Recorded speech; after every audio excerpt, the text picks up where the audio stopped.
সূরা বনী ইসরাইল অধ্যায় নং 17 আয়াত নং 15।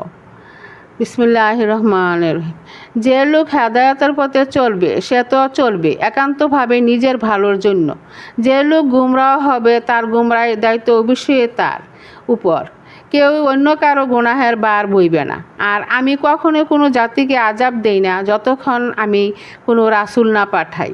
আমি যখনই কোনো জনপদকে ধ্বংস করতে চাই তখন তার বিত্তশালী লোকদের আদেশ করি, কিন্তু সেখানে তারা পাপাচারে মেতে ওঠে। এরপর সেখানে আমার আযাবের ফয়সালা প্রতিষ্ঠিত হয়ে যায়। পরিশেষে আমি তা সম্পূর্ণ রূপে বিনাশ করে দিই।